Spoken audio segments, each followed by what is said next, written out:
आज हम पढ़ेंगे कि टैली क्या है और अकाउंटिंग किसे कहते हैं। आपने टैली के बारे में पहले भी सुना होगा। टैली एक अकाउंटिंग सॉफ्टवेयर है, एक फाइनेंशियल अकाउंटिंग सॉफ्टवेयर जिसके थ्रू बिजनेस की अकाउंटिंग की जाती है। किसी भी सॉफ्टवेयर को चलाने के लिए उसके इनपुट के बारे में हमें नॉलेज होना चाहिए, इसीलिए टैली चलाने से पहले हमको अकाउंट्स के बारे में बेसिक नॉलेज होनी चाहिए। वह इस क्लास में मैं आपको बताऊंगी। बेसिक फंडामेंटल से हम शुरुआत करेंगे कि टैली और अकाउंट्स के बेसिक फंडामेंटल्स क्या हैं। सबसे पहले मोस्ट इम्पॉर्टेंट कि टैली ही क्या है, कैसे है और इसे ऑपरेट कैसे किया जाता है। फिर अकाउंट्स क्या है। जो बच्चे अकाउंटिंग बैकग्राउंड के होंगे, जिनने 11th-12th में अकाउंट्स पढ़ी होगी, बीकॉम बीसीए के होंगे, वो तो थोड़ा बहुत समझते होंगे, पर हम इसे थोड़ा सा ब्रीफली और डिटेल में समझेंगे कि अकाउंट्स क्या है। फिर इस अकाउंट्स को समझने के साथ साथ हम देखेंगे कि क्लासिफिकेशन अकाउंट्स क्या है, अकाउंट्स में क्या क्या टर्मिनोलॉजीज यूज होती हैं। फिर सबसे इम्पॉर्टेंट बात जिसके बेस पर हम पूरी अकाउंटिंग करते हैं वो है कि गोल्डन रूल्स ऑफ अकाउंटिंग क्या है। गोल्डन। फिर जनरल एंट्री कैसे की जाती है, टैली में ग्रुप्स कैसे डिफाइन किए जाते हैं और वाउचर टाइप्स क्या होते हैं। ये सब हम एक एक स्टेप बाय स्टेप पढ़ेंगे। ठीक है दोस्तों, आइए हम शुरुआत करते हैं।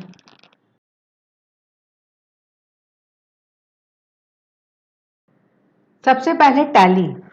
जैसा कि मैंने आपको बताया, टैली एक फाइनेंशियल अकाउंटिंग सॉफ्टवेयर है जिसके थ्रू हम अपने या किसी भी बिजनेस की अकाउंटिंग का काम करते हैं। टैली अपने आप में हर बार नए वर्जन के थ्रू इवॉल्व होता आया है। आज की डेट में जो सबसे highest version of tally available है वो है टैली प्राइम। टैली में एक विशेष बात है कि ये हमको सिर्फ अकाउंटिंग ही नहीं करने की सुविधा देता है। ये आज की डेट में अगर हम टैली प्राइम या टैली ईआरपी 9 के हाईएस्ट वर्जन में हैं तो हमको बिजनेस मैनेजमेंट में भी बहुत सपोर्ट करता है। स्पेशली रिपोर्ट्स बनाना, जनरेट करना, मैनेजमेंट डिसीजन मेकिंग के लिए, एमआईएस के लिए डेटा प्रोसेस करना, इस सब में टैली प्राइम बहुत यूजफुल सॉफ्टवेयर है। बट बेसिकली ये अकाउंटिंग से शुरुआत होती है इस टैली की। इसमें हम कंप्लीट बिजनेस अकाउंटिंग सोल्यूशन पाते हैं। It is complete business accounting and inventory management. पूरी अकाउंटिंग और इन्वेंट्री का काम होता है। गवर्नमेंट को फाइलिंग के लिए जो हमको फॉर्मेट्स लगते हैं, लाइक सबसे इसमें बेस्ट एग्जांपल है जीएसटी। जितनी भी जीएसटी की रिटर्न्स जाती हैं, इसमें आपको जो रिपोर्ट्स लगती हैं वो बिल्कुल उन फॉर्मेट्स में जनरेट होती हैं जिन फॉर्मेट्स में गवर्नमेंट पोर्टल पे अपलोड की जाती हैं। टैली मोर देन 100 कंट्रीज में बिजनेस अकाउंटिंग सोल्यूशन के रूप में यूज होता है। और ये ऐसे और भी सारे सॉफ्टवेयर अवेलेबल हैं, बट टैली सबसे यूजर फ्रेंडली सॉफ्टवेयर है। क्या है? User friendly software.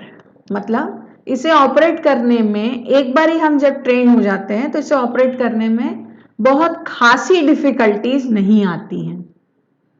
ये मैंने आपको टैली की एक पृष्ठभूमि समझाई कि इसका बैकग्राउंड क्या है, टैली क्या है और इसका किस प्रकार हम यूज करते हैं। मतलब इसमें हमने सबसे पहले देखा कि ये एक बिजनेस अकाउंटिंग सॉफ्टवेयर है। इससे इन्वेंट्री मैनेजमेंट पॉसिबल है और इससे कई तरह से बिजनेस मैनेजमेंट भी ईजियर होता है। जो स्टैट्यूटरी फाइलिंग्स होती हैं, जो गवर्नमेंट पोर्टल्स पे फाइलिंग्स होती हैं, लाइक जीएसटी एक्सेट्रा, इसके लिए भी रिपोर्ट्स हम टैली से जनरेट कर सकते हैं। ठीक है, अब हम आगे बढ़ते हैं। टैली को चलाने के लिए हम आप में से सबने देखिए जब भी बेसिक कंप्यूटर्स पढ़ा होगा तब आपने एक बात पढ़ी होगी कि कंप्यूटर में क्या होता है, एक इनपुट होता है जो कंप्यूटर सॉफ्टवेयर के थ्रू प्रोसेस किया जाता है और उससे हमको एक आउटपुट मिलता है। सही बात है। चाहे हम कोई भी सॉफ्टवेयर यूज कर रहे हो, एमएस एक्सेल यूज कर रहे हो, वर्ड यूज कर रहे हो, पीपीटी यूज कर रहे हो, एक तरफ से हमको इनपुट देना होता है, वो सॉफ्टवेयर उसको प्रोसेस करता है और हमको एक आउटपुट देता है कि नहीं देता है। अब ये मैंने आपको क्यों बताया, मैंने आपको इसलिए बताया है कि अगर इनपुट गार्बेज दोगे तो आउटपुट भी गार्बेज ही पाओगे। मतलब टैली के साथ में एक जो सबसे बड़ा चैलेंज है वो ये चैलेंज है कि इसको जिस तरह का इनपुट हमको देना है वो एक टेक्निकल मैटर है, राइट। माने अकाउंटिंग जो काम है, जो इनपुट, जो हमको डेटा एंट्री इसमें करनी है वो एक टेक्निकल पॉइंट है। जितना क्लैरिटी से इनपुट दोगे, जितनी बेहतर अकाउंटिंग को समझ करके इनपुट दोगे, उतना बेहतर रिजल्ट्स हाथ में आएंगे। गार्बेज डालोगे, गार्बेज निकलेगा और सॉफ्टवेयर से आपको कोई रिजल्ट नहीं मिलेगा। आई बात समझ में। इसलिए मैंने शुरुआत में कहा था कि इसको चलाने के लिए सबसे पहले आपको अकाउंट्स का नॉलेज होना चाहिए। ठीक बात। अब आप सोचोगे कि अकाउंट्स का नॉलेज होना चाहिए मतलब पूरी अकाउंटिंग आनी चाहिए क्या? नहीं, ऐसा नहीं है, ऐसा नहीं है। बेसिक अकाउंटिंग का नॉलेज होना चाहिए, आपको बेसिकली पता होना चाहिए बस कि अकाउंटिंग में हमको करना क्या है। बाकी काम तो सॉफ्टवेयर हमको करके देगा ना। इसलिए सबसे पहले बेसिक्स ऑफ अकाउंट्स पे आएंगे। ठीक बात। अकाउंट्स, अब अकाउंट्स क्या है?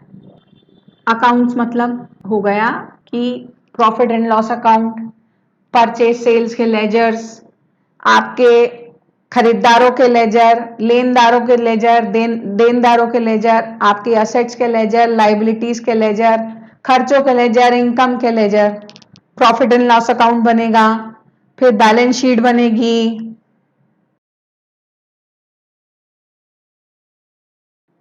उसके बाद बैलेंस शीट जब बनेगी तब जाकर वो बैलेंस शीट किसी मैनेजमेंट के काम की रहेगी। ठीक है।